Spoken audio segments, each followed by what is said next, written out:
Il y a une question que les théologiens évitent, que les académiciens contournent, et que les gardiens des traditions officielles préfèrent laisser dans l'ombre. Une question simple, brutale, et pourtant sans réponse. Si le déluge a tout effacé, si les eaux ont recouvert chaque montagne, chaque vallée, chaque souffle de vie corrompu sur la surface de la terre, si Noé et sa famille étaient les seuls survivants humains de cette purité, comment les Néphilim étaient-ils encore là après? Prenez le temps d'y réfléchir, pas en tant que croyant, pas en tant que sceptique, en tant que lecteur attentif d'un texte ancien qui contient entre le livre de la Genèse, chapitre 6, versets 1 à 4, décrit avec une précision troublante l'apparition d'êtres appelés Néphilim sur la terre. Des fils de Dieu, les Béné Ha, de cette union contre nature sont nés des géants, des guerriers, des êtres dont la réputation traversait les âges. Et le texte ajoute quelque chose que la plupart des traductions modernes ont pris soin d'adoucir, voire de dissimuler. Il dit que ces Néphilim étaient sur la terre en ces jours-là, mais aussi après cela. Après cela. 2 mots. Une fissure dans l'histoire officielle. Parce que si vous continuez à lire, les espions envoyés par Moïse en Canaan reviennent avec un rapport qui leur a fait perdre la raison. Ils ont vu là-bas les fils d'Anak qui sont issus des Néphilim. Et ils ajoutent, dans un état de terreur absolue, qu'à côté d'eux, ils se sentaient comme des sauterelles, des Néphilim, après le déluge. Comment est-ce possible? Comment des êtres engendrés par une union que Dieu lui-même avait jugée assez abominable pour détruire l'humanité entière, ont-ils, soit le déluge n'a pas accompli ce que le texte prétend, soit il y a une autre histoire, plus ancienne, plus profonde, délibérément écartée. Aujourd'hui, vous allez entrer dans cette fissure. Vous allez suivre le fil jusqu'au bout, à travers les livres que les conciles ont rejetés, à travers les tablettes d'argile sumériennes que les archéologues ont déterrées, à travers les traditions mayas, égyptiennes, et les témoignages des peuples. Ce n'est pas un sermon, ce n'est pas une théorie de complot, c'est une lecture du texte lui-même, poussée là où il mène réellement. Commençons par le commencement, par les mots. En hébreu, le mot Néphilim dérive de la racine naphal, qui signifie tomber. Ceux qui sont tombés, ou ceux qui font tomber les autres. Les deux sens coexistent dans la langue originale, et cette ambiguïté n'est pas un accident. Elle porte en elle toute une cosmologie que la traduction en grec, puis en latin, puis en français, a progressivement effacée.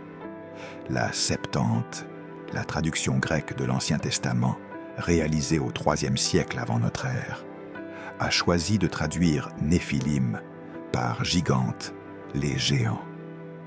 Ce choix n'est pas neutre.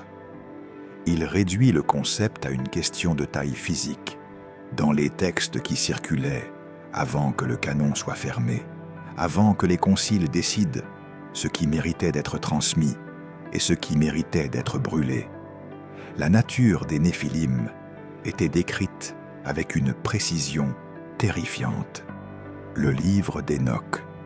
Si vous n'en avez jamais entendu parler, ce n'est pas un hasard. Ce livre, cité explicitement dans l'épître de Jude, aux versets 14 et 15, est pourtant absent de toutes les Bibles protestantes et catholiques. Il est canonique pour l'Église éthiopienne orthodoxe, qui a préservé des textes que l'Occident a méthodiquement effacés. Et dans ce livre, la chute des veilleurs, c'est le terme utilisé, les ires en araméen, est décrite avec une densité narrative qui fait de Genèse 6 un simple résumé de quelque chose d'infiniment plus vaste. Le livre d'Enoch, dans son premier segment connu, ils se sont liés par un serment, un pacte. Ils savaient ce qu'ils faisaient. Ce n'était pas une erreur.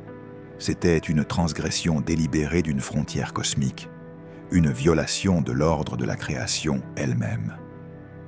Leur chef s'appelait Semyaza, et avec lui descendirent Azazel, qui enseigna aux hommes à forger des armes de fer et à travailler les métaux, Amazarak, qui enseigna la sorcellerie, Armaros, qui enseigna les enchantements, Barakiel, qui enseigna l'astrologie, Kokabiel, qui enseigna les présages des étoiles, et Sariel, qui enseigna le cours de la lune.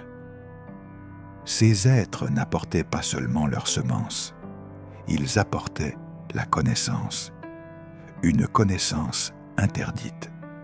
Et avec cette connaissance, ils corrompaient non seulement la chair 3000 coudées. La proportion est impossible à prendre littéralement, et pourtant elle dit quelque chose d'essentiel. Ces êtres n'appartenaient pas à l'échelle humaine. Ils en étaient la transgression vivante, et ils dévoraient tout. Le texte dit qu'ils épuisèrent d'abord les ressources que les hommes pouvaient produire. Puis, lorsque les hommes ne purent plus les nourrir, ils se tournèrent vers eux, vers leur chair, puis vers celle des animaux, et finalement les uns vers les autres. Une spirale de dévoration qui décrit peut-être, sous forme mythique, quelque chose qui s'est réellement produit, une perturbation écologique et sociale d'une amplitude catastrophique.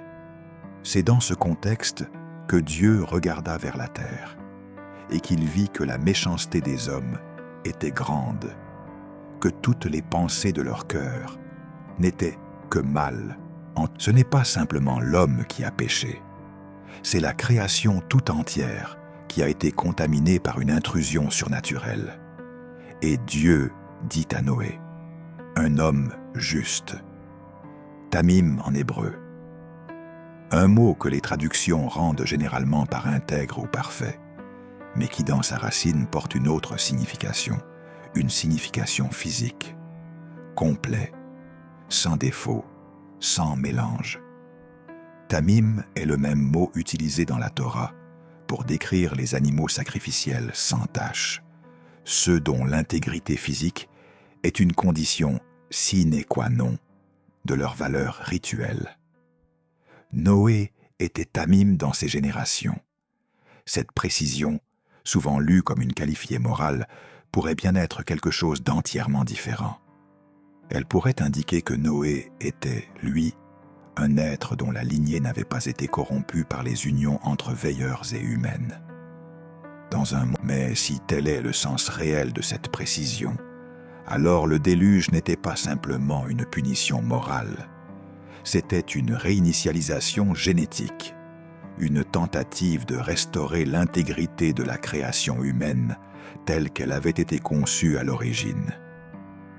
Ce que personne ne vous a dit clairement, c'est que cette lecture n'est pas une invention moderne de chercheurs exaltés. Elle est présente dans les sources rabbiniques les plus anciennes, dans le Midrash, dans des fragments trouvés à Qumran, dans les grottes de la mer Morte. Les rouleaux de la mer Morte, découverts entre 1947 et 1956, ont révélé au monde des textes que les Esséniens avaient cachés pendant des siècles, anticipant peut-être une époque où ils auraient besoin d'être redécouverts. Parmi eux, considérons maintenant la question qui nous occupera tout au long de cette heure ensemble.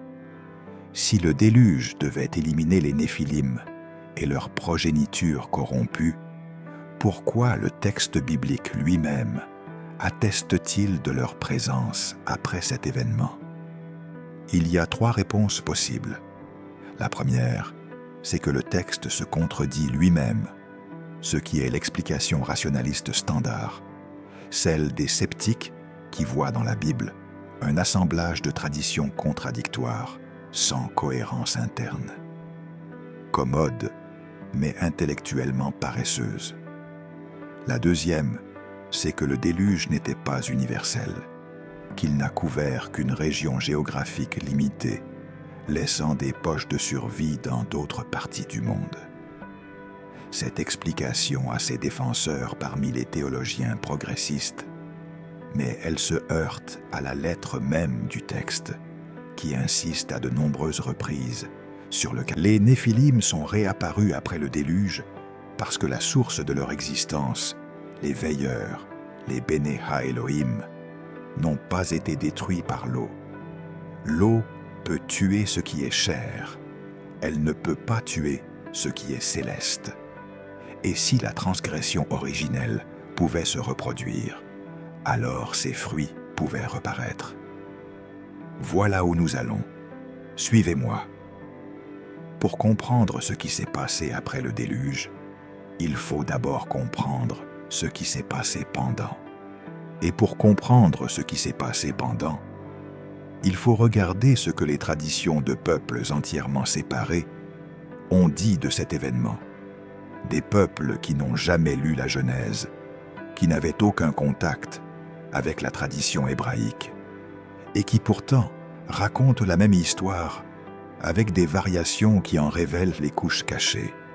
Les Sumériens, la civilisation la plus ancienne que l'archéologie. L'histoire est si proche de celle de Noé dans sa structure, dans ses détails, dans sa logique, que les érudits du XIXe siècle, lorsqu'ils ont déchiffré ces tablettes pour la première fois, ont été frappés d'une stupeur mêlée de vertige.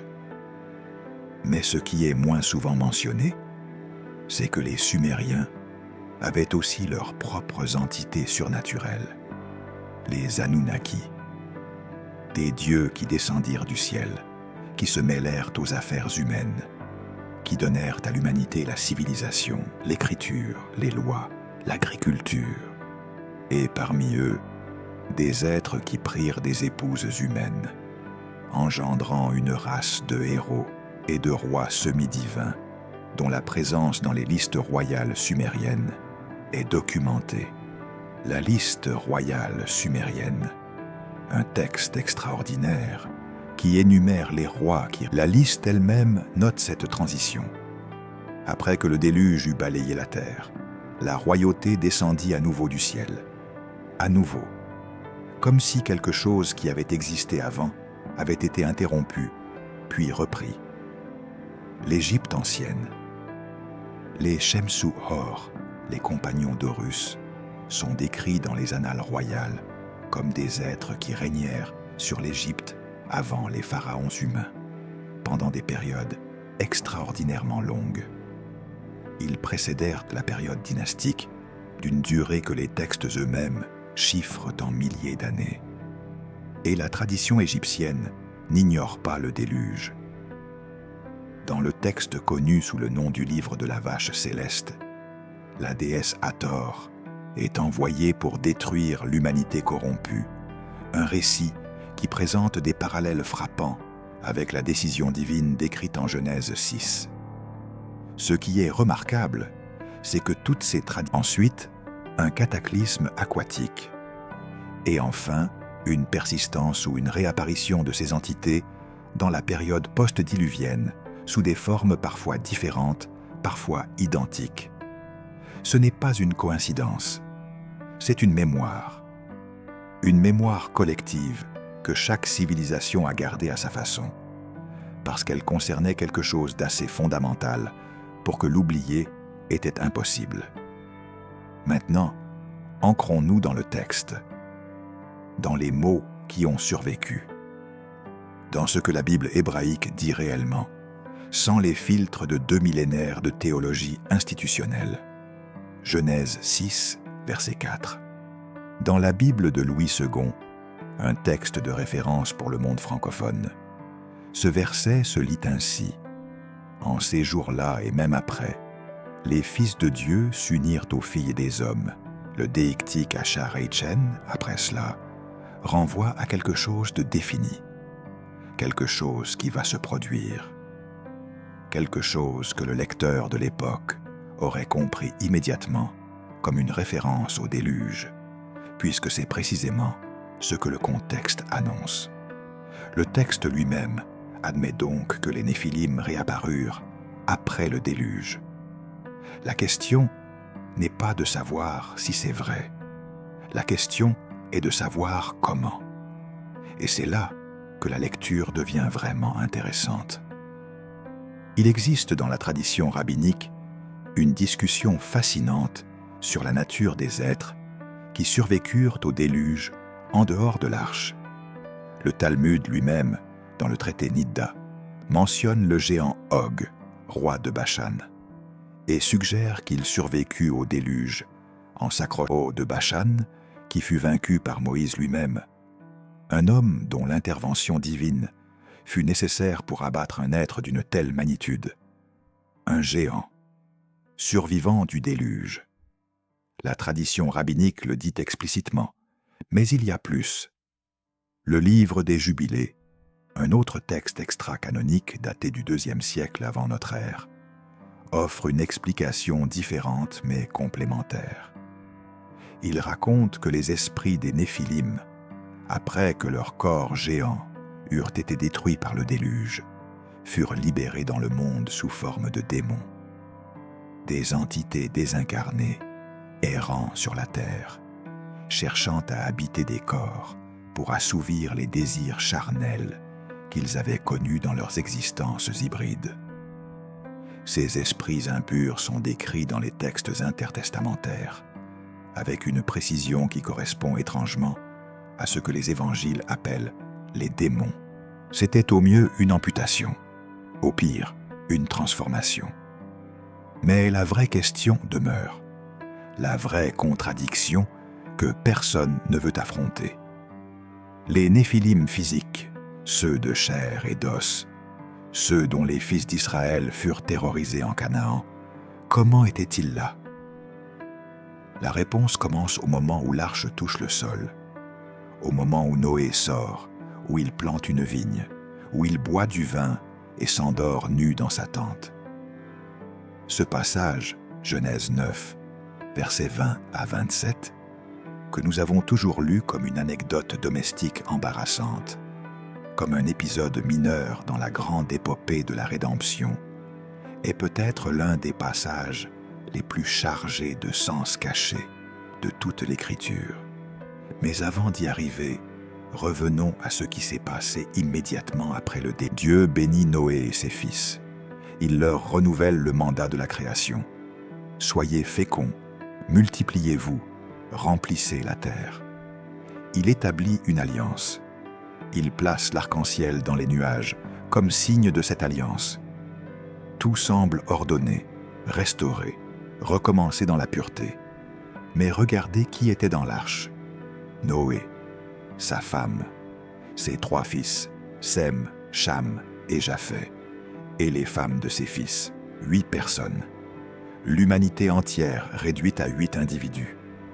Maintenant, la question que personne ne pose dans les études bibliques conventionnelles, qui étaient ces femmes?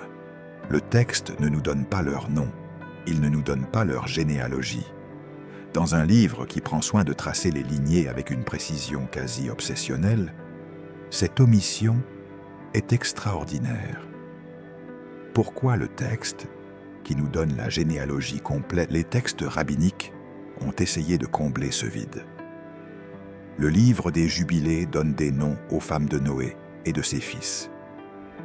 Mais ces noms, tous tirés de la tradition hébraïque, ne répondent pas vraiment à la question sous-jacente.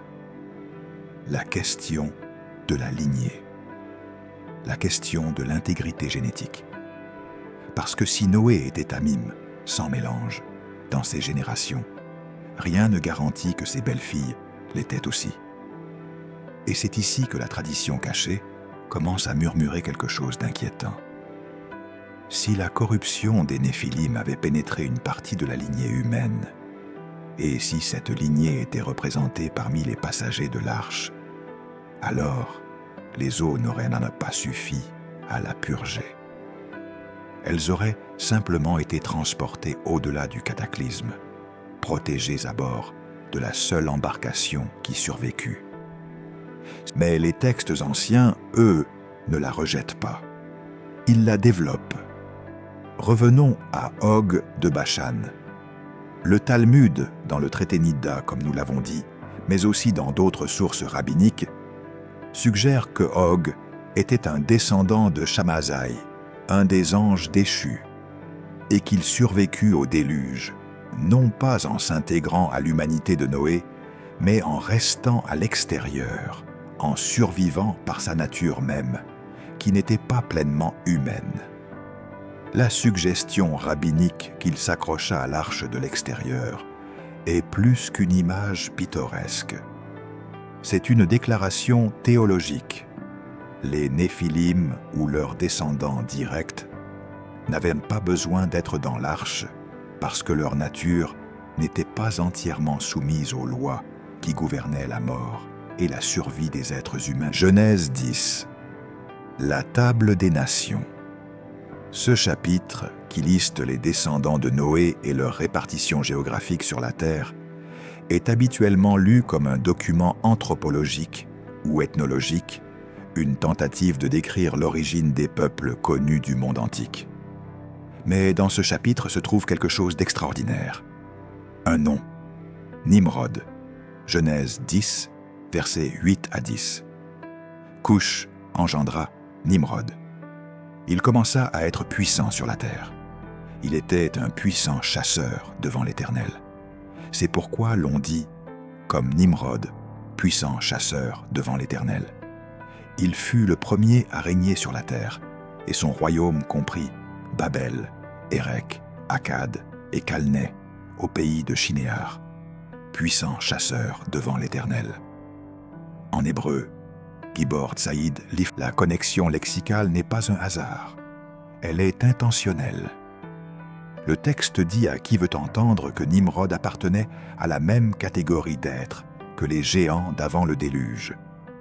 Et Nimrod bâtit Babel, la tour de Babel. Un projet dont l'ambition, selon Genèse 11, verset 4, était que son sommet touchât les cieux. Encore une fois, la tradition rabbinique est plus explicite que le texte canonique.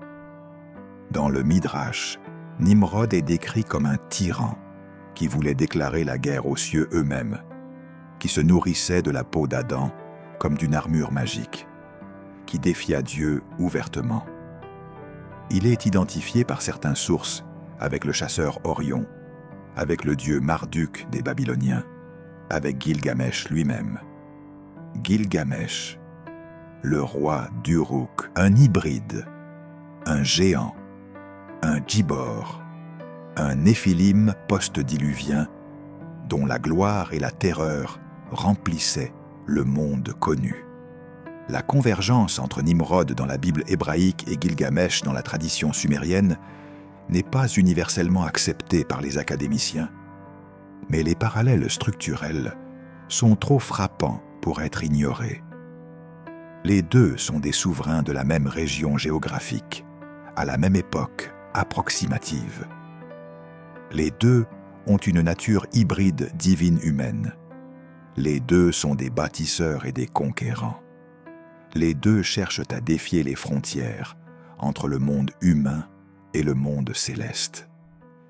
Et si Nimrod était un néphilim, ou du moins un descendant portant le sang des veilleurs, alors la table des nations elle-même admet que la progéniture des anges déchus avait survécu. Elles viennent du texte biblique lui-même, dans sa progression narrative vers Canaan. Genèse 15. L'alliance d'Abraham avec Dieu. Dieu promet à Abraham une terre et une descendance innombrable. Puis, au verset 16, il dit quelque chose de remarquable. À la 4e génération, les tiens reviendront ici, car l'iniquité des Amoréens n'est pas encore à son comble. Les Amoréens, un peuple de Canaan, un peuple dont l'iniquité devait être attendue, mesurée, jugée avant que les Hébreux puissent prendre possession de leur héritage. Qui étaient les Amoréens? Dans les textes extra-bibliques, ils sont décrits comme des géants. Dans les textes bibliques, Ils sont associés aux Anakim, aux Réphaïm, aux Émim, aux Zamzoumim. Tous ces noms désignent des races de géants qui peuplaient Canaan et des Zamzoumim, un peuple grand et nombreux, grand comme les Anakim. Le texte hébreu utilise le mot Réphaïm, qui est lui-même lié à une racine, signifiant les ombres, les morts, les esprits. Une autre désignation pour des êtres qui se situent à la frontière entre le monde des vivants et quelque chose d'autre. Ces populations géantes de Canaan ne sortent pas de nulle part. Elles ont une origine. Et le texte de Nombre 13, verset 33, que nous avons déjà cité, la révèle sans équivoque. Les fils d'Anak, issus des Néphilim. Une filiation directe tracée sans ambiguïté entre les géants de Canaan que les espions d'Israël ont vus et les Néphilim de Genèse 6. Maintenant, posons la question dans toute sa brutalité. Si le déluge avait éliminé tous les Néphilim, comme devrait-on le déduire il y a une théologie établie qui tente de répondre à cette question. Elle dit que les veilleurs, les fils de Dieu, recommencèrent leur transgression après le déluge. Qu'une deuxième génération de Néphilim apparut par le même mécanisme que la première. Que les Bnei Ha-Elohim descendirent à nouveau, prirent à nouveau des femmes humaines et engendrèrent à nouveau des hybrides géants. Cette réponse est cohérente avec le texte de Genèse 6, verset 4, qui dit explicitement que cela se produisit aussi après cela. Mais elle pose son propre problème théologique. Si Dieu punit la première transgression par un déluge universel, pourquoi permit-il une seconde transgression? Pourquoi la purification cosmique la plus dramatique de l'histoire biblique n'a-t-elle servi à rien si la même cause put produire les mêmes effets quelques siècles plus tard? À moins, revenons à cet incident de la tente de Noé. Genèse 9, 20 à 27. Noé plante une vigne, il boit du vin, il s'enivre, il se retrouve nu dans sa tente. Cham, son fils, voit la nudité de son père et va le dire à ses deux frères. Sem et Japheth prennent un manteau, le posent sur leurs épaules, marchent à reculons et couvrent la nudité de leur père sans le regarder. Lorsque Noé se réveille et apprend ce que Cham a fait, il prononce une malédiction. Pas sur Cham lui-même, ce qui serait la réaction attendue, mais sur le fils de Cham, sur Canaan. Maudit soit Canaan, qu'il soit l'esclave des esclaves de ses frères.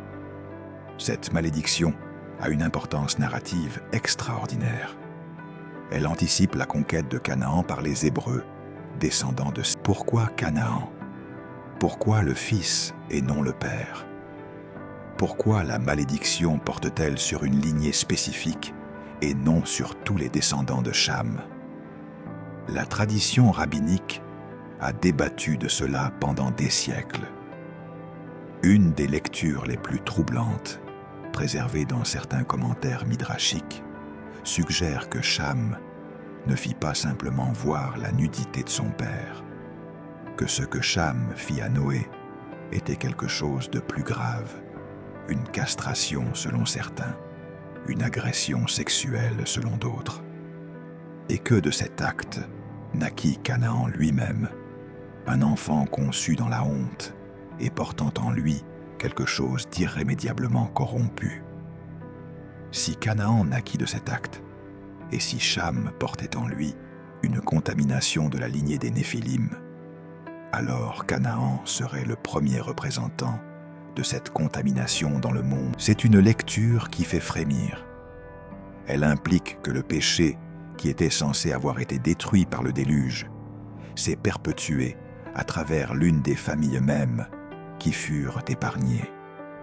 Que la solution divine contenait en elle-même les germes du problème qu'elle prétendait résoudre.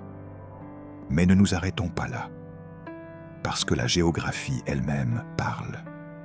Le mont Hermon, dans le nord de l'actuel Israël, à la frontière avec le Liban et la Syrie. C'est là que, selon le livre d'Hénoch, les veilleurs firent leur pacte et descendirent. Le nom Hermon en hébreu, Shermon, vient d'une racine qui signifie interdiction, destruction, consécration au Sherem, c'est-à-dire à la destruction sacrée. Ce n'est pas un nom anodin. C'est un nom qui porte en lui la mémoire de Deutéronome 3, verset 8. Og, dont nous avons parlé, ce géant survivant du déluge selon la tradition rabbinique, régnait sur la région même où les anges avaient fait leur pacte, comme si ce territoire était marqué, comme si quelque chose en faisait un point de convergence entre les mondes. Il y a plus encore. Dans le Nouveau Testament, c'est sur le mont Hermon que certains commentateurs bibliques situent la transfiguration de Jésus. Matthieu 17, verset 1. Jésus prit avec lui Pierre, Jacques et Jean, son frère, et il les conduisit à l'écart sur une haute montagne. Là, il fut transfiguré devant eux, une haute montagne, dans la région de Césarée de Philippe, qui est au pied du mont Hermon. Et sur cette même montagne, 2 représentants du monde céleste, Moïse et Élie, apparurent et parlèrent avec lui. Sur le mont Hermon, dans le ministère de Jésus, des êtres célestes se manifestent à nouveau à des humains, mais cette fois dans un acte de révélation divine. Le même lieu, la même tension entre les 2 mondes, mais une dynamique inversée. Non plus la chute, mais la glorification. Ce n'est peut-être pas un hasard. Dans la pensée biblique hébraïque, les lieux ont une mémoire. Ils portent le poids de ce qui s'y est passé. Et Jésus, en choisissant ce mont précis pour la manifestation la plus spectaculaire de sa nature divine pendant son ministère terrestre, envoyait peut-être un message que ses disciples ne pouvaient pas encore déchiffrer pleinement. Que ce qui avait été souillé pouvait être sanctifié.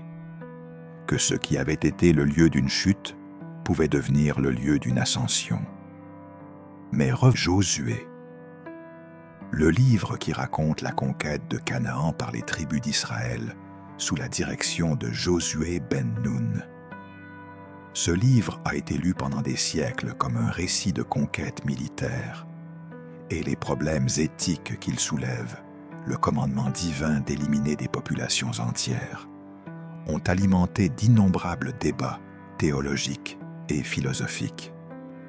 Mais si l'on replace ce récit dans le contexte de la guerre contre les Néphilim, quelque chose de fondamentalement différent apparaît. Le commandement du Sherem, la destruction totale de certaines villes et populations cananéennes, n'est pas une guerre ethnique ordinaire. C'est une continuation de ce que le déluge avait commencé. Une purification, une élimination de la contamination hybride qui avait réapparu dans ce territoire précis. C'est aussi la ville des fils d'Anak. Nombre 13, verset 22, parle d'Aïman, de Sheshraï et de Talmaï, les fils d'Anak, qui étaient à Hébron. Josué dut la prendre par la force. Josué 15, verset 14. Caleb chassa d'Hébron les 3 fils d'Anak, Sheshaï, Aïman et Talmaï.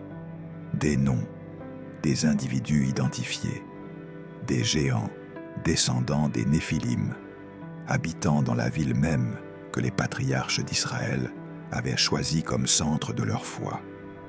Comme si les 2 histoires, celle de la lignée pure de Sem et celle de la contamination hybride de Canaan, se poursuivaient en parallèle, s'affrontant sur les mêmes terres, autour des mêmes points sacrés.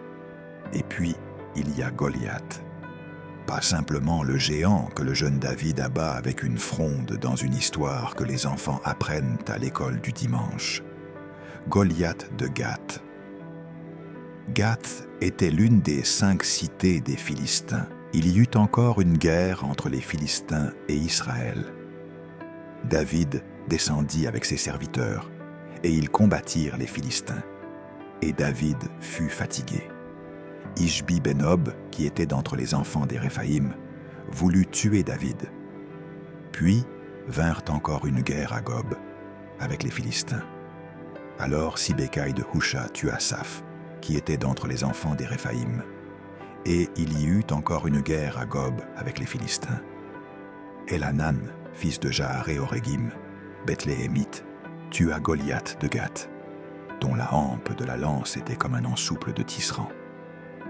Et il y eut encore une guerre à Gath. Il y avait là un homme de grande taille, qui avait 6 doigts à chaque main et 6 orteils à chaque pied, 24 en tout. Et lui aussi il était né des Réphaïm, 6 doigts, 6 orteils, 24 en tout. Cette précision anatomique est stupéfiante. Ce ne sont pas des exceptions.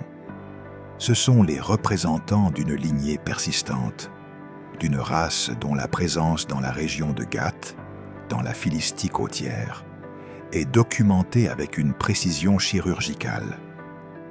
La polydactylie, la présence de doigts surnuméraires, est une condition connue dans la biologie humaine. Mais son association répétée avec les géants dans les textes bibliques et dans d'autres traditions anciennes a attiré l'attention des chercheurs. Certains squelettes découverts dans des fouilles archéologiques en Mésopotamie, en Égypte et même en Amérique du Nord ont présenté des caractéristiques anatomiques atypiques qui ont alimenté des théories sur une variation génétique distincte. Ces théories sont controversées, disputées et souvent rejetées par l'archéologie. Les Néphilim apparaissent en Genèse 6 avant le déluge. Ils réapparaissent dans les rapports des espions de Moïse en Canaan. Ils peuplent Hébron au temps de la conquête de Josué. Ils combattent David en Philistie. Et à chaque étape, le texte biblique lui-même les désigne comme tels. Les Néphilim, les Anakim, les Réphaïm, les Giborim, toujours avec ce même champ lexical de la démesure, de l'hybridité, de la puissance anormale. Cette persistance n'est pas anecdotique, elle est structurelle.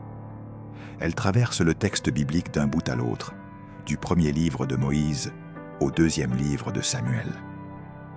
Et elle suggère que le déluge, aussi réel et aussi total qu'il fut, n'a pas résolu ce qu'il prétendait résoudre. Ou plutôt, qu'il n'a résolu qu'une partie du problème, une dimension qui connecte les Néphilim non seulement à l'histoire ancienne, mais à la géographie spirituelle du monde dans lequel nous vivons. Le livre d'Hénoch, dans ses chapitres 15 et 16, offre quelque chose d'extraordinaire. Après que les veilleurs eurent engendré les Néphilim, et après que ceux-ci furent détruits, Dieu parle directement à Hénoch et lui explique ce qu'il advient des esprits des hybrides morts. Ces esprits, dit-il, ne sont pas comme les esprits des anges. Ils ne retournent pas dans les cieux, parce qu'ils ne viennent pas entièrement des cieux. Et ils ne restent pas dans la terre, comme les esprits des humains purs, parce qu'ils ne viennent pas entièrement de la terre. Ils errent, ils rôdent, ils n'ont pas de lieu de repos, et dans leur errance, ils affligent. Les démons que Jésus rencontre et chasse ne se comportent pas comme de simples forces du mal abstraites. Ils ont des personnalités, ils ont des noms, ils cherchent à habiter des corps. Dans Marc 5, la légion de démons qui habite l'homme de Gérasa supplie Jésus de ne pas les renvoyer hors du pays et demande à entrer dans un troupeau de porcs. Ce comportement, cette fixation sur la chair, sur l'inhabitation de corps physiques, correspond exactement à ce que le livre d'Hénoch décrit pour les esprits des Néphilim désincarnés. Jésus lui-même, dans Matthieu 12, versets 43 à 45, décrit le comportement d'un esprit impur chassé. Il erre dans les lieux arides, cherchant du repos et n'en trouvant pas. Puis il retourne avec 7 autres esprits pires que lui. L'errance s'en remet, mais elle suggère que ceux qui ont écrit les évangiles connaissaient le livre d'Hénoch, qu'ils partageaient avec lui un cadre cosmologique commun, et que dans ce cadre, les esprits qui continuaient d'affliger l'humanité après le déluge n'étaient pas des abstractions théologiques. C'étaient des résidus d'une transgression cosmique, les fantômes d'une hybridité qui refusait de mourir entièrement. Nous voilà au cœur du mystère. Nous avons tracé le fil depuis Genèse 6 jusqu'aux géants de Canaan, depuis le livre d'Hénoch jusqu'aux démons des évangiles, depuis le mont Hermon jusqu'à la tente de Noé. Maintenant, il faut regarder en face ce que tout cela signifie. Non pas comme une curiosité académique, non pas comme un exercice d'érudition comparative. Pourquoi Dieu ordonna-t-il à Israël d'exterminer certains peuples cananéens jusqu'au dernier? Pas simplement de les vaincre, pas simplement de les expulser, de les détruire totalement, le Shérem, la destruction consacrée. Deutéronome 7, versets 1 à 2. Lorsque l'Éternel, ton Dieu, t'aura introduit dans le pays dont tu vas prendre possession, et qu'il aura chassé devant toi de nombreuses nations, les Héthiens, les Girgasiens, les Amoréens, les Cananéens, les Phéréziens, les Éviens et les Jébusiens, 7 nations plus nombreuses et plus puissantes que toi.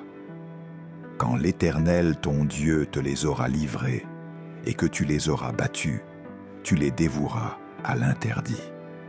Tu ne traiteras point d'alliance avec elles, et tu ne leur feras point grâce. 7 nations. Et parmi elles, les Amoréens. Comment un Dieu d'amour peut-il ordonner un génocide?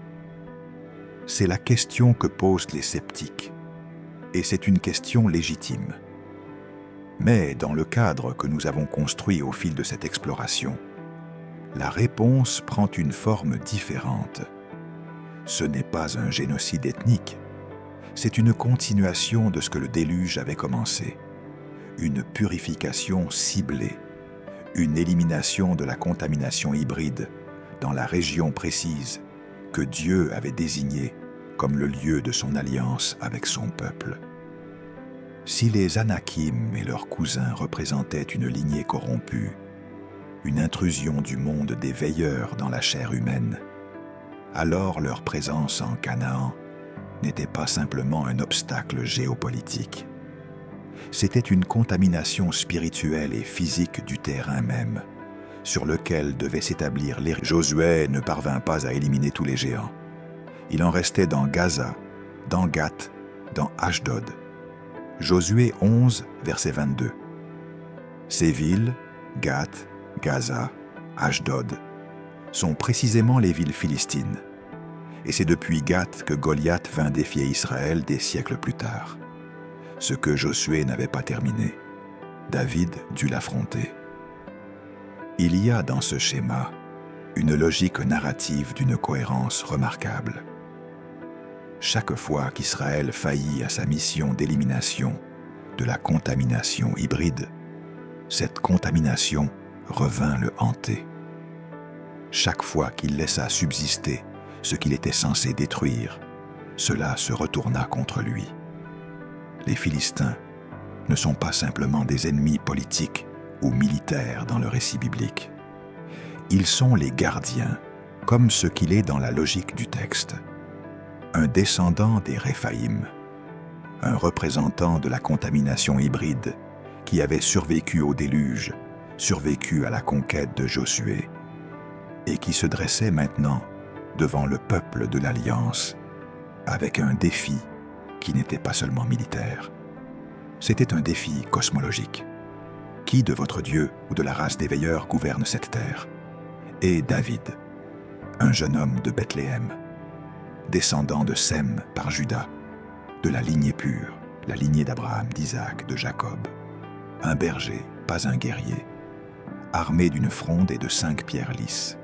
5, pas une. Les commentateurs rabbiniques ont remarqué ce détail. David prit 5 pierres, pas parce qu'il était un mauvais lanceur qui anticipait l'échec, mais parce que Goliath avait 4 frères, 4 géants, fils de Réphaïm, qui auraient pu venger sa mort. David était prêt pour tous. Cette confrontation entre la lignée pure contre la lignée hybride. L'humain selon l'intention originelle de Dieu contre le produit de la transgression des veilleurs. Et le résultat est une victoire à la fois militaire et théologique. Une démonstration que la lignée choisie, même sans armure, même sans épée, peut défaire ce que la chair hybride, aussi imposante soit-elle, ne peut finalement pas soutenir. Mais voici ce que la plupart des lecteurs manquent. Cette victoire n'est pas finale.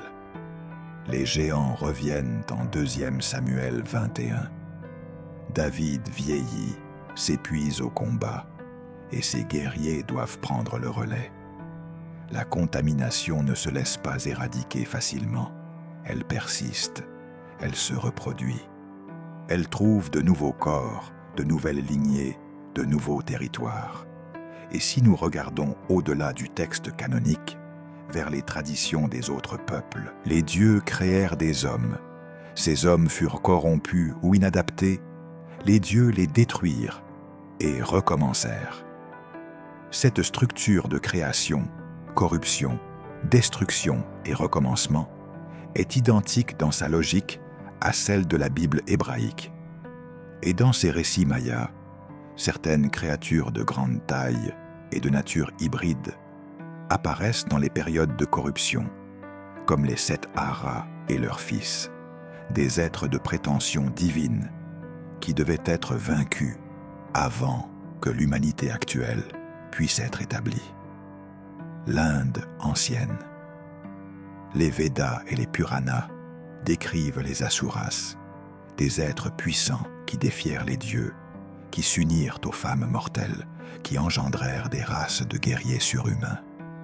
La guerre entre les Devas et les Asuras est un thème central de la Grèce, les titans, les géants, les héros semi-divins comme Héraclès, Achille, Persée. Tous nés d'union entre les dieux et des femmes mortelles.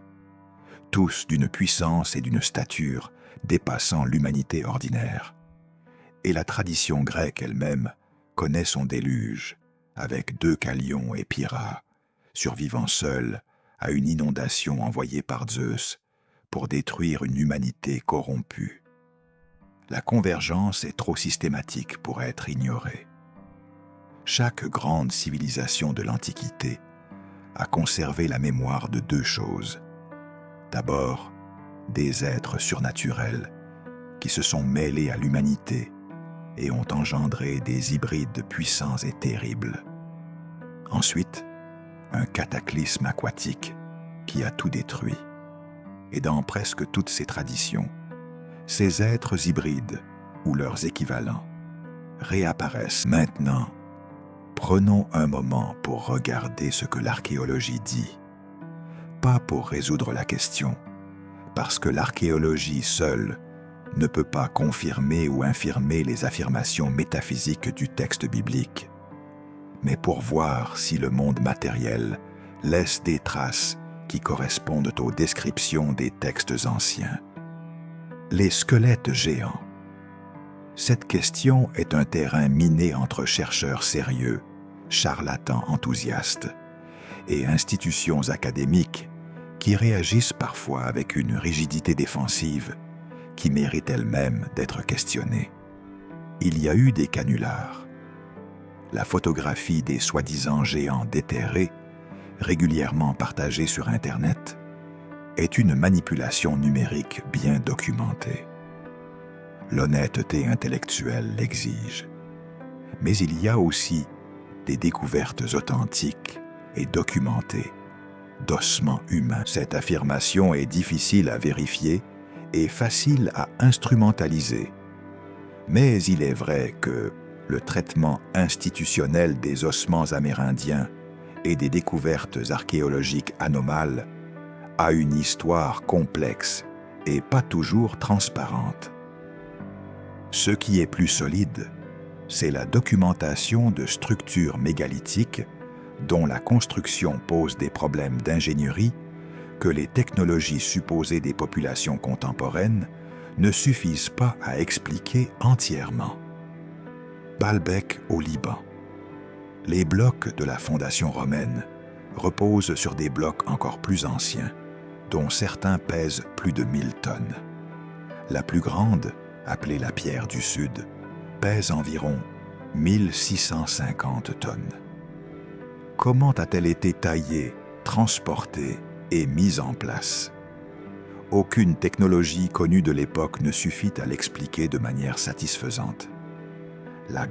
Les blocs de granit rose de la chambre du roi ont été transportés depuis Assouan, à 800 km de distance, Puma Punku, en Bolivie.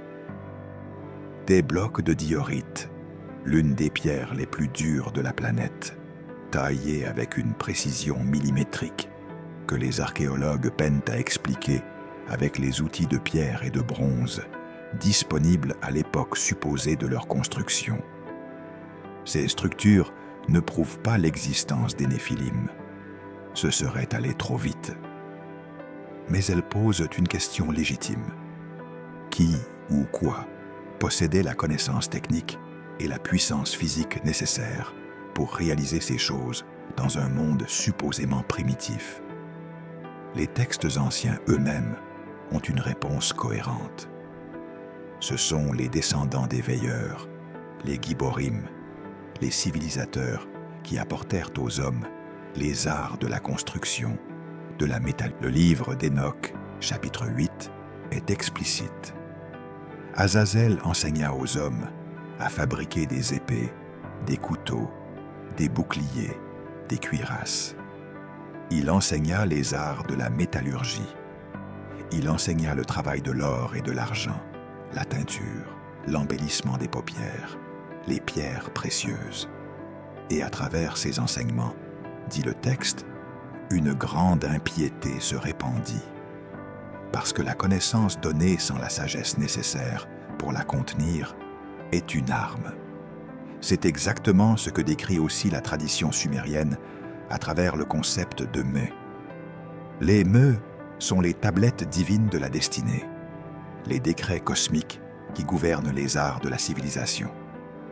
La liste sumérienne des Mê inclut la royauté, la prêtrise, la descente aux enfers, le mensonge, la vérité, la même connaissance, la même transmission de l'ordre céleste à l'humanité terrestre, la même ambiguïté sur la nature bénéfique ou maléfique de ce transfert.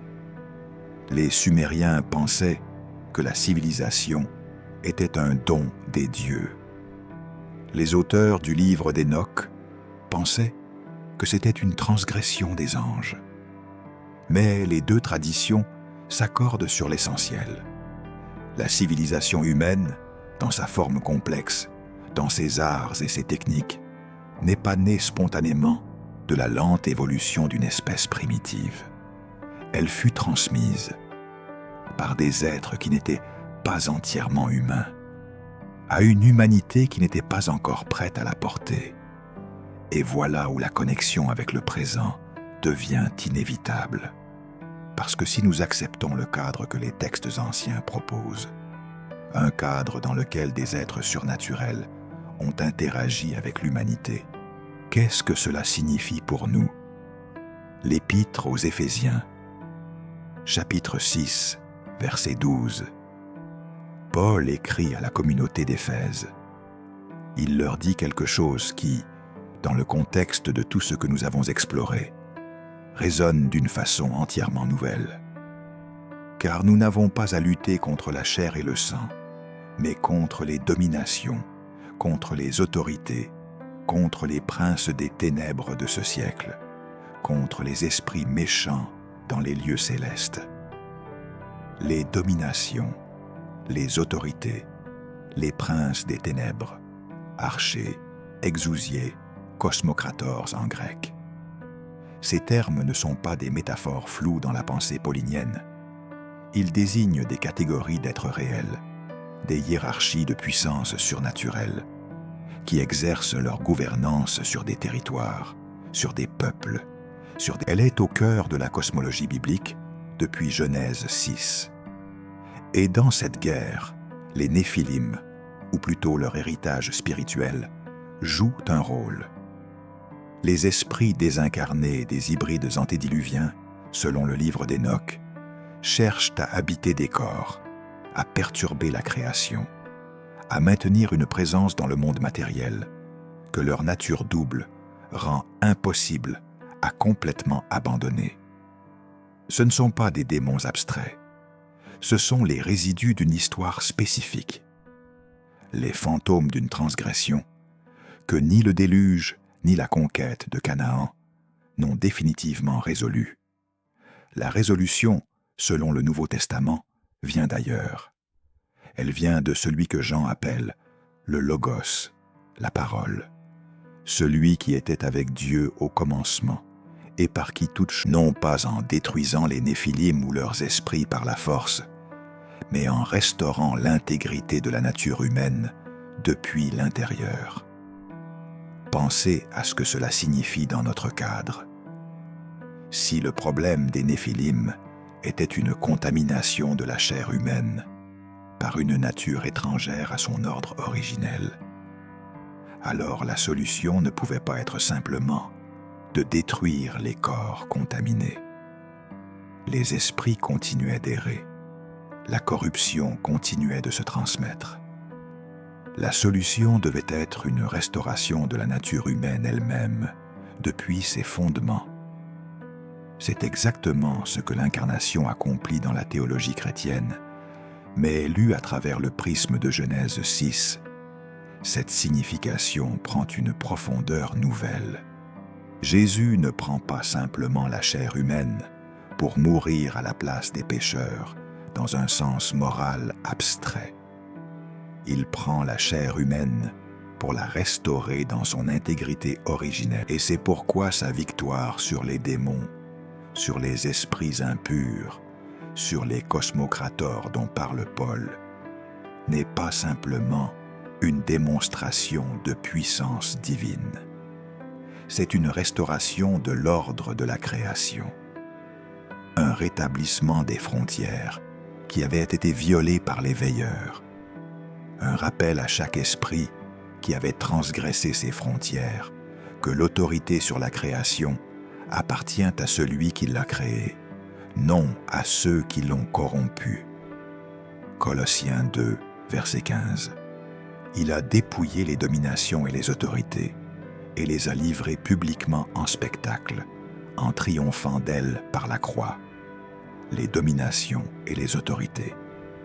Encore ces termes, pas des abstractions, des puissances réelles dont la défaite sur la croix n'est pas seulement juridique. Sur la croix, un serment de restauration fut accompli.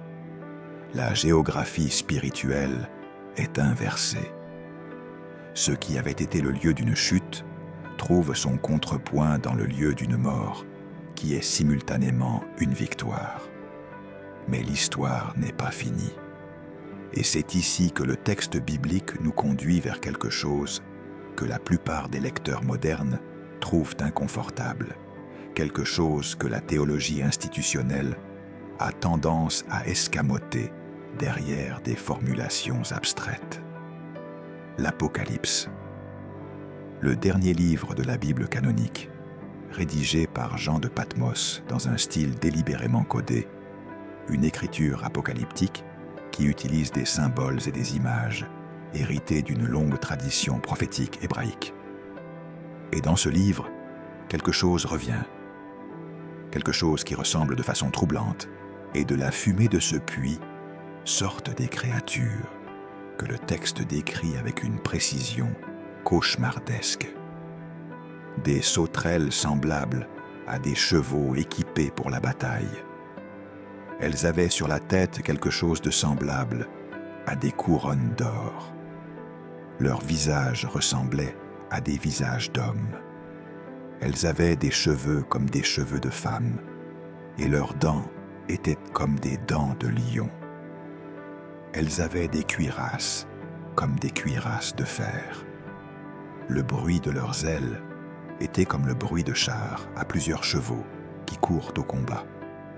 Elles avaient des queues semblables à celles des scorpions, avec des aiguillons, et elles avaient pour roi l'ange de l'abîme, qui s'appelle en hébreu Abaddon, et en grec Apollyon. Abaddon, la destruction. Apollyon, le destructeur. Des créatures qui sortent de l'abîme. La structure narrative de l'Apocalypse semble pointer vers une récapitulation finale de ce qui a commencé en Genèse 6. Une dernière confrontation entre l'ordre de la création et les puissances qui ont cherché à le corrompre depuis le début. Ce n'est pas sans rapport avec notre sujet. Parce que si les esprits des Néphilim errent depuis le déluge, cherchant des corps, cherchant une manifestation physique, cherchant à maintenir leur présence dans un monde qui leur est fondamentalement étranger, alors la vision apocalyptique de créatures sortant de l'abîme dans les derniers temps n'est peut-être pas une métaphore poétique. C'est peut-être la description d'un événement réel, d'une dernière libération de ce qui a été contenu, de ce qui a été retenu pour une confrontation finale. Le deuxième livre des Thessaloniciens, chapitre 2, parle d'un mystère d'iniquité. Cette structure, une puissance mauvaise actuellement contrainte mais destinée à être relâchée, correspond exactement au cadre cosmologique des veilleurs enchaînés dans les profondeurs de la terre, selon le livre d'Enoch. Jude, verset 6. Et les anges qui n'ont pas gardé leur dignité, mais qui ont abandonné leur propre demeure, il les garde dans des liens éternels, sous les ténèbres, pour le jugement du grand jour.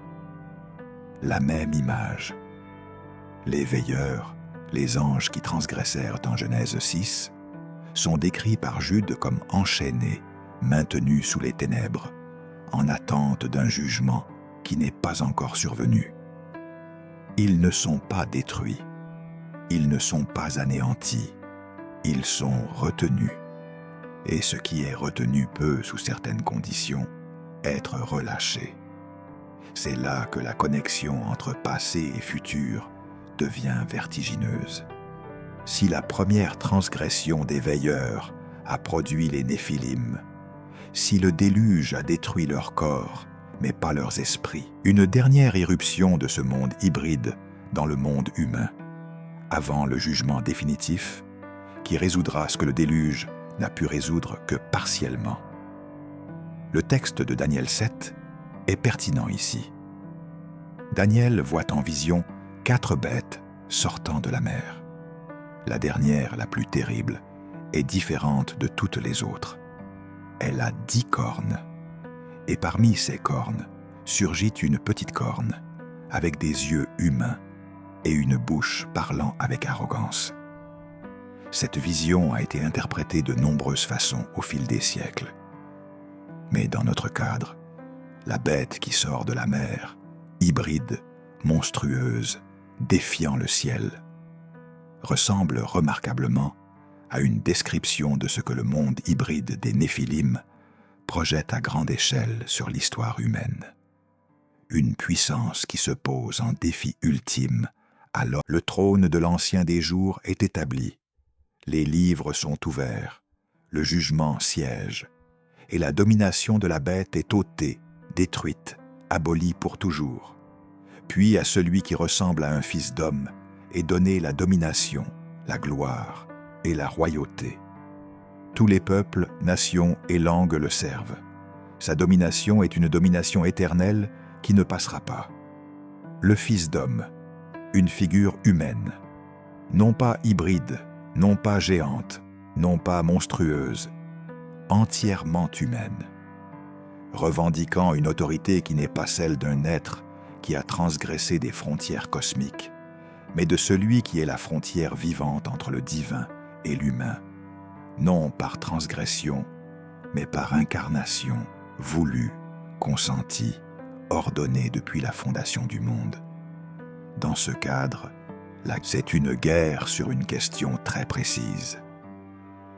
Qui a autorité sur la nature humaine? Les veilleurs qui ont tenté de la s'approprier par la force, par la transgression, par l'hybridation, ou celui qui l'a créée et qui a choisi de la rejoindre depuis l'intérieur, de la restaurer dans sa dignité originelle, d'en faire le temple de sa présence plutôt que le véhicule d'une puissance étrangère. C'est la question que Genèse 6 pose. C'est la question à laquelle le déluge apporte une réponse partielle et provisoire. C'est la question que la conquête de Canaan affine et précise dans le monde géographique de la terre promise. C'est la question que le ministère de Jésus résout au niveau cosmologique, chaque fois qu'il chasse un esprit impur, chaque fois qu'il rend à un homme ou à une femme l'intégrité de sa nature. Et c'est la question que l'Apocalypse promet de résoudre. Voilà ce que Genèse 6 contient réellement. Voilà ce que l'histoire officielle de Noé a masqué, non par malveillance nécessairement, mais par incapacité à regarder en face la complexité de ce que le texte dit. Il est plus facile de lire l'histoire du déluge comme une histoire de punition morale simple, de désobéissance humaine et de repentir divin, que d'affronter la dimension cosmologique que les Béné Ha-Elohim introduisent dans le récit. Il est plus confortable de laisser les Néphilim dans leur verset de Genèse 6 comme une curiosité mythologique que de les suivre jusqu'en Canaan, jusqu'à Hébron, jusqu'à Gath, jusqu'au pied de David, jusqu'aux exorcismes des évangiles, jusqu'aux dominations dont parle Paul, jusqu'à la bête de Daniel, la même terminologie, les mêmes lieux, les mêmes patterns, la même tension entre la nature humaine dans son intégrité et la nature hybride dans son ambition démesurée. Et peut-être que la raison pour laquelle ces textes ont été écartés, le livre d'Hénoch, le livre des Jubilés, le livre des géants, les fragments de Qumran qui développent ce que Genèse 6 ne fait qu'effleurer, n'est pas simplement une question de canon théologique. Peut-être que certains ont compris que si ces textes étaient lus, si la cohérence de leur témoignage était reconnue, alors la question qui s'ensuivrait serait inévitable et dérangeante. Si les Néphilim ont survécu au déluge, si leurs esprits errent dans le monde, si leurs descendants ont peuplé Canaan et défié Israël pendant des siècles, si leur héritage spirituel est ce que Paul appelle les dominations, ce n'est pas une question à laquelle cette voix peut apporter une réponse définitive. Ce serait une prétention insupportable. Mais c'est une question que le texte lui-même pose. Et toute lecture honnête de l'Écriture doit l'affronter sans détourner les yeux. Ce que nous savons avec certitude, c'est ceci. Le déluge n'a pas résolu le problème qu'il était censé résoudre, au moins pas complètement. Le texte biblique lui-même en est le témoignage le plus éloquent, avec ses Néphilim post-diluviens, ces géants de Canaan, ces esprits impurs cherchant des corps dans les évangiles. La contamination a traversé le cataclysme. Elle a trouvé de nouveaux vecteurs, de nouvelles formes, de nouvelles expressions dans chaque ère de l'histoire humaine. Et si l'histoire de l'humanité est, comme le suggèrent ces textes, une longue guerre, elle se continue. Elle se continue dans des formes que nous ne reconnaissons peut-être pas immédiatement, comme une répétition de ce qui s'est passé sur les pentes du mont Hermon. Il y a des millénaires, dans la nuit d'une transgression, dont les conséquences traversèrent un déluge et nous sont parvenus jusque-là. La prochaine fois que vous lirez Genèse 6, lisez-le entièrement. Ne vous arrêtez pas au verset 4 en vous disant que c'est une curiosité mythologique. Suivez le fil jusqu'au Nombre, jusqu'à Josué, jusqu'à Samuel, jusqu'à Daniel, jusqu'à Jude, jusqu'à l'Apocalypse. Laissez le texte vous mener là où il veut réellement vous conduire. Pas dans le confort d'une histoire de punition et de pardon. Dans la profondeur d'un conflit cosmique dont vous et moi, ici et maintenant, mais le mont Hermon est toujours là. Et la question posée lors de cette nuit de transgression, qui a autorité sur la nature humaine, reste la question centrale de notre existence. Vous connaissez maintenant les deux côtés de cette question. Et vous savez que la réponse que vous choisissez n'est jamais simplement théologique. Elle est, dans tous les sens du terme, vitale. Il reste une dernière couche à soulever. Une couche que nous n'avons pas encore touchée, non pas parce qu'elle est moins importante, mais parce qu'elle nécessitait tout ce que nous avons construit jusqu'ici pour être comprise dans toute sa portée.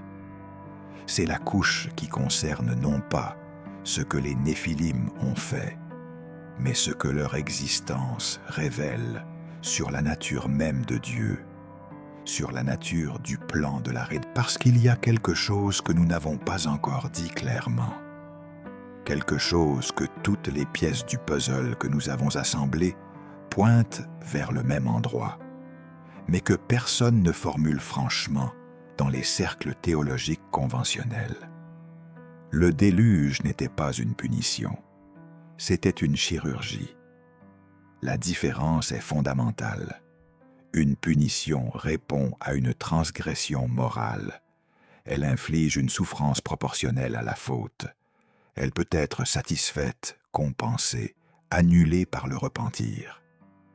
Une chirurgie répond à une pathologie. Elle coupe ce qui est malade pour préserver ce qui est sain. Elle n'est pas une réponse émotionnelle à un manquement. C'est une intervention technique dans un organisme dont l'intégrité est compromise. Regardez comment Dieu réagit en Genèse 6. Il ne dit pas que les hommes ont repenti, vayinachem en hébreu. Ce mot exprime le regret, le deuil, la douleur profonde. Ce n'est pas la colère d'un souverain offensé, c'est la douleur d'un créateur qui regarde son œuvre et voit qu'elle a été défigurée au-delà de ce qu'il avait imaginé, qu'elle a été compromise à un niveau si fondamental que la correction superficielle est impossible. Pensez à un sculpteur qui découvre que quelqu'un a infiltré des fissures dans le marbre de sa statue avant même qu'il ait achevé son travail. Il ne peut pas simplement repeindre la surface. Il ne peut pas simplement polir les endroits abîmés. Les fissures vont trop profond. Elles compromettent la structure interne. La seule façon de sauver quelque chose est de revenir à l'état le plus pur du matériau, tamim, sans mélange. Et l'arche n'était pas simplement un bateau, c'était un incubateur, un espace sanctuarisé à l'intérieur du jugement, un lieu où la pureté originelle de la création pouvait être maintenue pendant que tout ce qui l'entourait était réduit à néant. Cette lecture chirurgicale du déluge explique quelque chose que la lecture punitive ne peut pas expliquer. Elle explique pourquoi les animaux ont été sauvés. Si le déluge était une punition pour le péché moral de l'humanité, pourquoi les animaux ont-ils dû mourir ou être sauvés dans l'arche? Les animaux ne pêchent pas dans le sens moral du terme.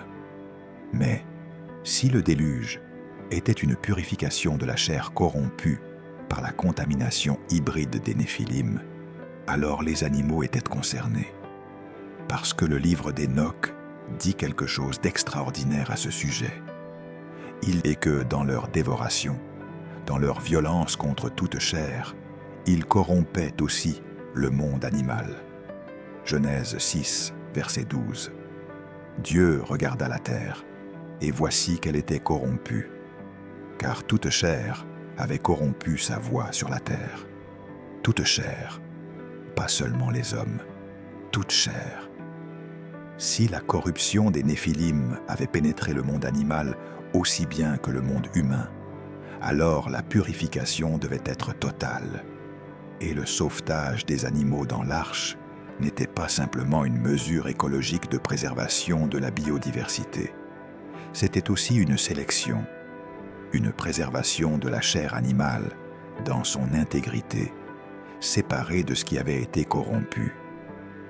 Cette lecture donne au récit de l'Arche une profondeur que nous n'explorons jamais dans les catéchismes pour enfants. L'Arche n'est pas et Noé n'est pas simplement un homme obéissant qui construit ce que Dieu lui dit de construire. Il est le gardien de ce qui reste pur dans un monde dont la pureté a été systématiquement détruite par des puissances qui n'auraient jamais dû descendre jusqu'ici. Maintenant, portez cette lecture jusqu'à Abraham, parce que la connexion entre Noé et Abraham est plus profonde que la simple chronologie de la table des nations. Après le déluge, après la dispersion à Babel, Dieu choisit un homme, un seul homme, Abraham de Ur des Chaldéens.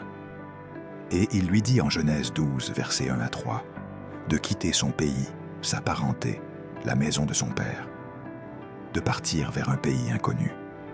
Et il lui promet que de lui naîtra une nation, que par lui toutes les familles de la terre seront bénies.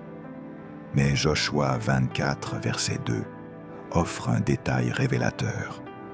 Josué rappelle au peuple rassemblé que leur père, y compris Térach, le père d'Abraham, servait d'autres dieux au-delà du fleuve.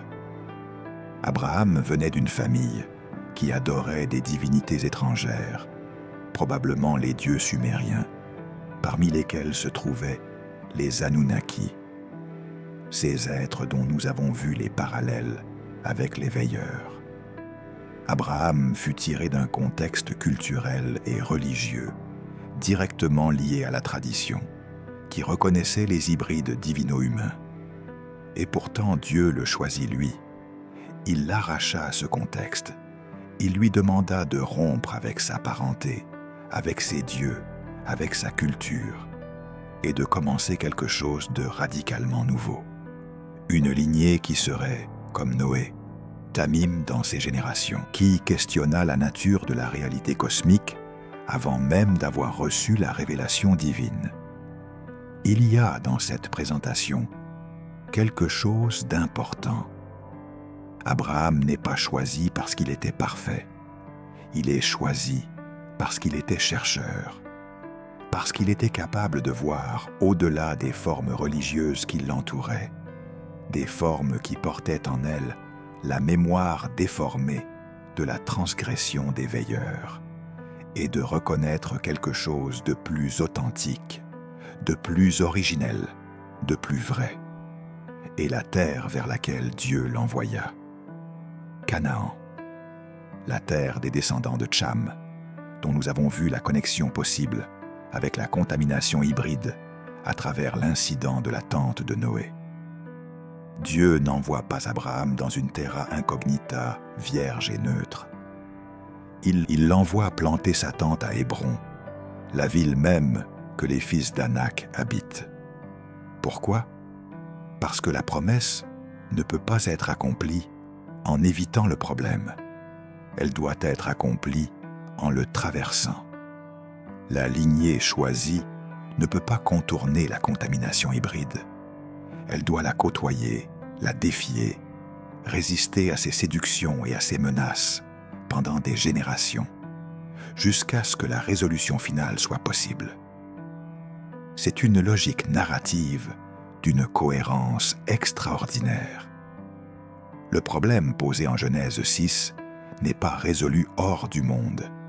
Il est résolu dans le monde, à travers une lignée qui accepte de vivre au contact du problème pendant des siècles, de le regarder en face, de ne pas fuir, de ne pas s'assimiler, de maintenir une intégrité que le monde autour d'elle. Mais Sarah est stérile. Et lorsqu'Abraham, impatient, suit le conseil de Sarah et prend Agar, la servante égyptienne, pour avoir un fils par elle, Dieu lui dit que ce fils, Ismaël, n'est pas l'enfant de la promesse. Ismaël est né selon la chair, selon les moyens humains ordinaires. Isaac doit naître autrement, d'une femme âgée et stérile, par un acte de puissance divine qui transcende la biologie. Cette naissance miraculeuse est souvent lue simplement comme une démonstration de la toute-puissance de Dieu. Mais dans notre cadre, elle dit quelque chose de plus précis. L'enfant de la promesse ne peut pas être simplement un produit des mécanismes biologiques ordinaires, même purs. Il doit être le résultat d'une intervention divine dans la chair humaine. Non pas une hybridation transgressive comme celle des veilleurs, mais et jusqu'à la naissance de Jésus lui-même, né d'une vierge par la puissance de l'Esprit Saint. Non pas une transgression de la frontière entre le divin et l'humain, comme celle des veilleurs, mais une traversée de cette frontière dans l'autre sens. Non pas les célestes qui descendent pour s'approprier la chair humaine, mais le divin qui entre dans la chair humaine pour la libérer de ce dont elle a été captive depuis le mont Hermon. La structure est parfaite, la symétrie est totale, et elle ne peut pas être accidentelle. Dans le livre d'Enoch, chapitre 10, Dieu envoie l'ange Raphaël enchaîner Azazel dans les ténèbres. Il envoie Gabriel détruire les fils des veilleurs, les forcer à se détruire mutuellement dans une guerre fratricide. Et il envoie Michel enchaîner Sémiasa et ses compagnons sous les collines de la terre pendant 70 générations, jusqu'au grand jour, non pas 7 fois, mais 70 fois 7. Ce nombre, dans la tradition hébraïque, n'est pas arithmétique. Il désigne la plénitude, la totalité, le temps nécessaire pour qu'un cycle soit accompli. Et dans Luc 10, verset 18, Jésus dit à ses disciples qui reviennent enthousiastes de leur mission, en rapportant que les démons leur sont soumis en son nom. Je voyais Satan tomber du ciel comme un éclair. Il emploie l'imparfait. Pas je vois Satan tomber. Je voyais une vision intemporelle, un regard qui embrasse la totalité de l'histoire, depuis la chute originelle des veilleurs jusqu'à sa propre victoire sur leurs héritiers spirituels. Il se positionne comme le témoin de la chute initiale et comme celui par qui la puissance issue de cette chute est maintenant vaincue. Elle indique que dans la cosmologie que Jésus partageait avec ses contemporains juifs du 1er siècle, cosmologie nourrie par des textes comme le livre d'Enoch que nous avons cité, la guerre qu'il menait était la continuation et la résolution de ce qui avait commencé sur le mont Hermon. Enoch lui-même, l'homme dont le livre porte le nom, le père de Mathusalem, le bisaïeul de Noé. Il est mentionné dans la généalogie de Genèse 5 avec une formule singulière. Tous les autres patriarches de cette liste ont leur âge mentionné et il est dit qu'ils moururent. D'Enoch, au verset 24 du chapitre 5, le texte dit simplement qu'il marcha avec Dieu. Puis il ne fut plus, car Dieu le prit. Il ne mourut pas, il fut pris. Il disparut dans une translation directe en présence divine, sans celui à qui furent révélés les secrets du cosmos, le voyage des anges, la nature des veilleurs, le jugement à venir. Il est décrit dans certains textes rabbiniques comme étant transformé en l'ange Métatron, le prince de la présence divine, une figure qui se tient immédiatement devant le trône de Dieu. Son évitement de la mort physique et sa transformation en être céleste est l'image miroir inversée de ce que les veilleurs ont fait. Eux, des êtres célestes, descendirent pour prendre des corps de chair. Lui, un être de chair, monta pour prendre une forme céleste. Encore une fois, la symétrie est totale. Et Enoch est cité dans l'épître de Jude, versets 14 et 15, comme prophète qui annonça le jugement des veilleurs et de leurs descendants. Voici, le Seigneur est venu avec ses saintes myriades pour exercer un jugement contre tous. Et pour qu'on Jude cite le livre d'Enoch comme écriture prophétique. Cela seul devrait nous donner à réfléchir sur les décisions qui furent prises lors du processus de canonisation. Des textes qui éclairent des passages entiers de la Bible canonique, qui sont cités par des auteurs du Nouveau Testament comme des références prophétiques valides, ont été exclus du canon. Pourquoi ? L'histoire de la formation du canon biblique est complexe et ne se réduit pas à un complot délibéré.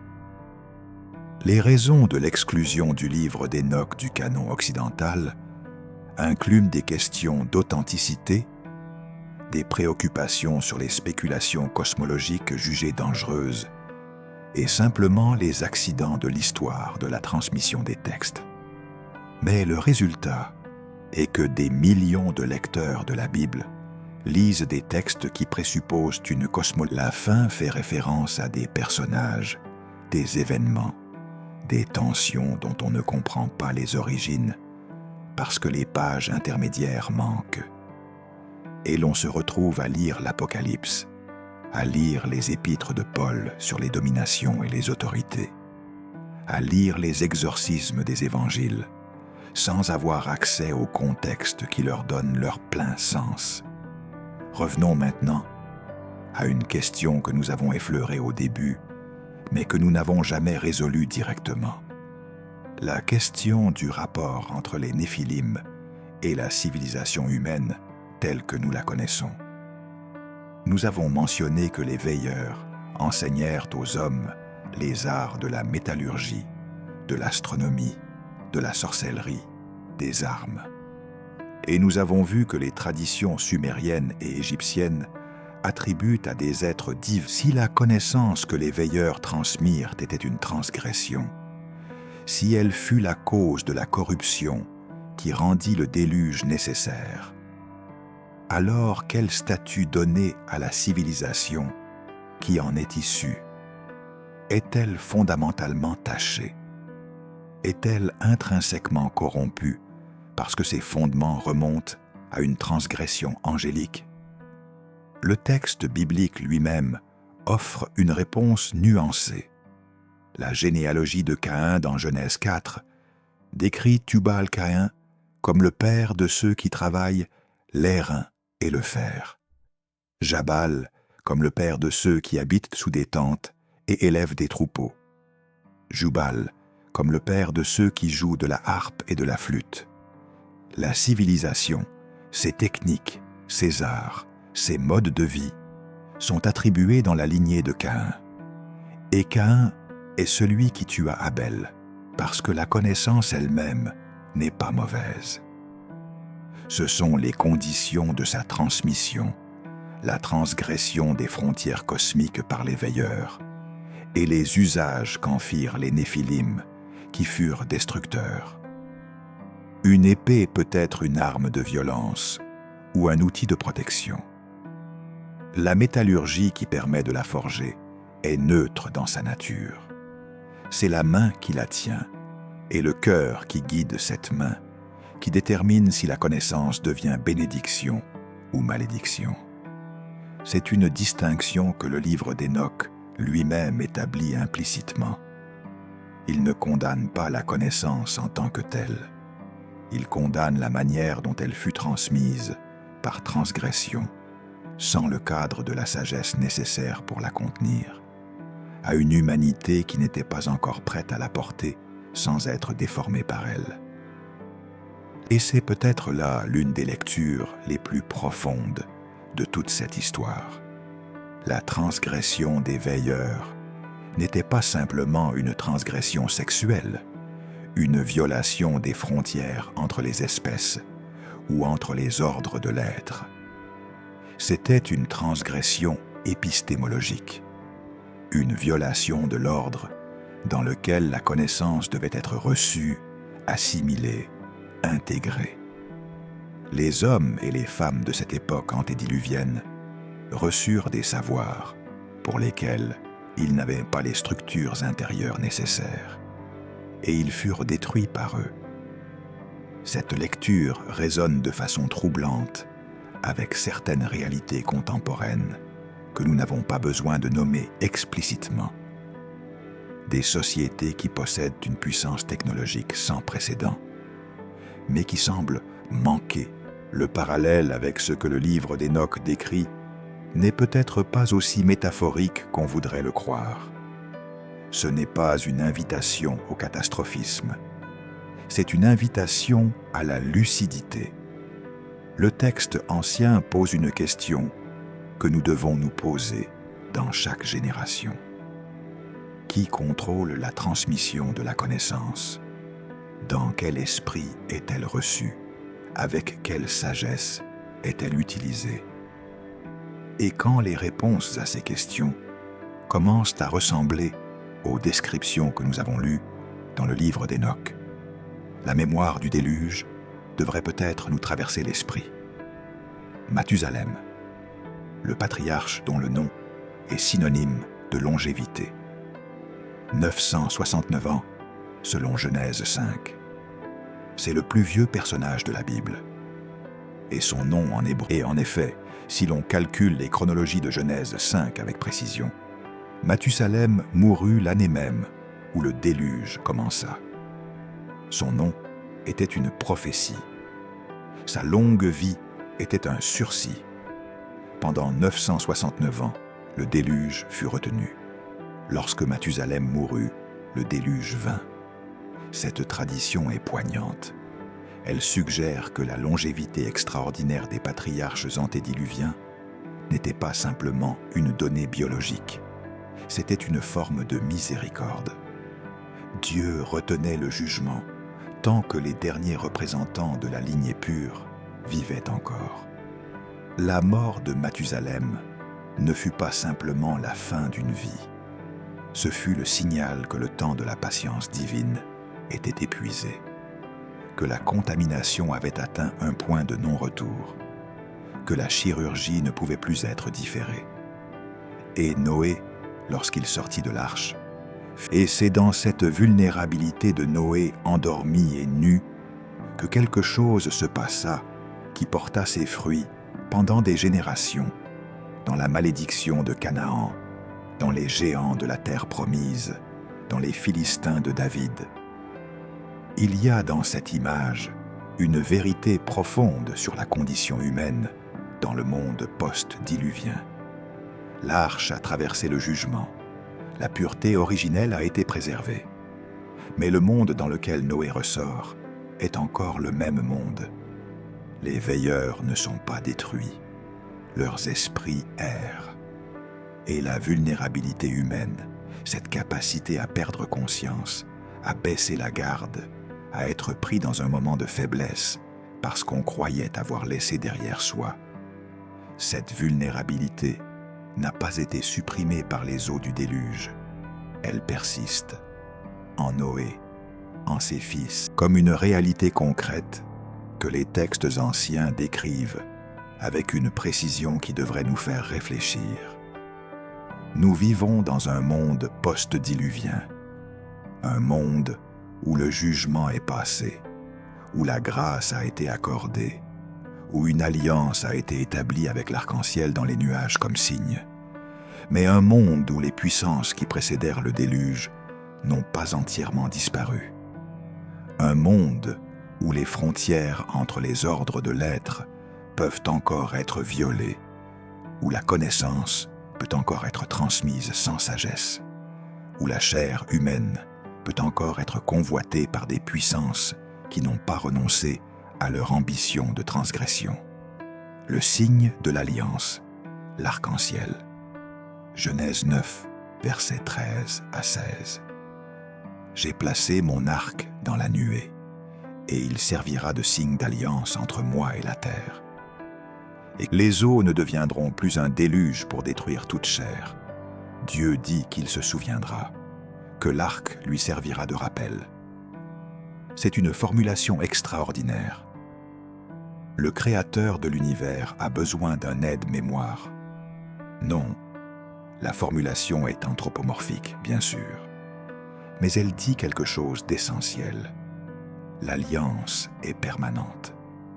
Elle ne dépend pas de la fidélité humaine.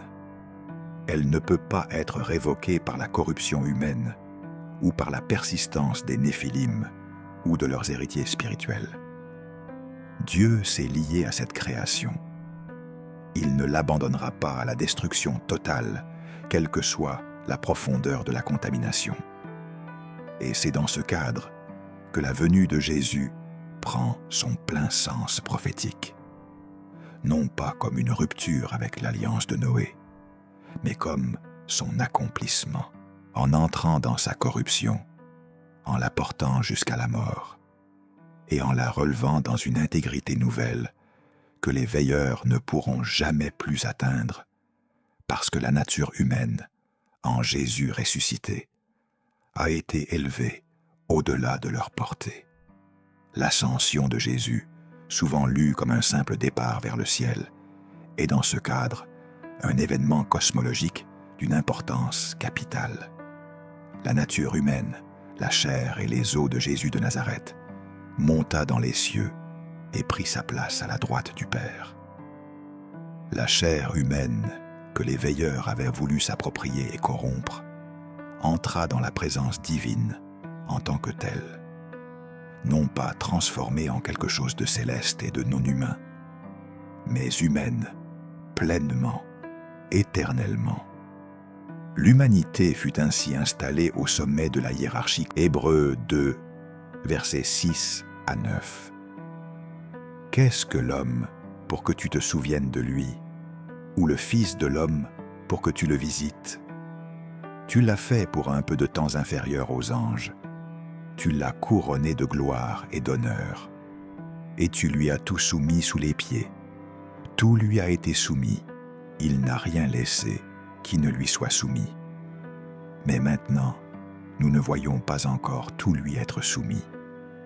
Cependant, nous voyons Jésus, qui a été fait pour un peu de temps inférieur aux anges, couronné de gloire et d'honneur à cause de la mort qu'il a soufferte. Nous ne voyons pas encore tout lui être soumis. L'auteur de l'Épître aux Hébreux reconnaît que la victoire est réelle, mais pas encore pleinement visible. La guerre continue. Les dominations et les autorités n'ont pas encore... Les esprits des Néphilim n'ont pas cessé d'errer. La contamination n'a pas entièrement disparu du monde, mais la direction est irréversible. La nature humaine a été élevée, l'alliance est tenue, et le jugement que le déluge préfigurait aura lieu, complet, définitif, sans possibilité de répétition. Voilà ce que Genèse 6 contient réellement. Voilà ce que l'histoire officielle de Noé nous cache, non pas parce qu'elle ment, mais parce qu'elle n'ose pas regarder assez profond. Le déluge n'est pas simplement une histoire de péché puni et de grâce accordée. C'est le premier acte d'une dramaturgie cosmique dont nous sommes toujours les personnages. Une dramaturgie dont les acteurs ne sont pas simplement des hommes et des femmes qui font de bonnes ou de mauvaises choses, mais ils sont la preuve que ce conflit cosmique ne se résout pas facilement, ne se résout pas d'un seul coup de balai aquatique, ne se résout pas sans la participation active et prolongée d'une lignée humaine qui accepte de porter la promesse à travers les siècles, à travers les géants, à travers les exils, à travers les croix.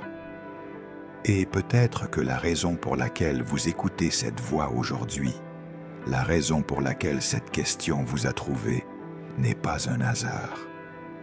Peut-être que la mémoire de ce que les anciens savaient demande à être ravivé dans chaque génération.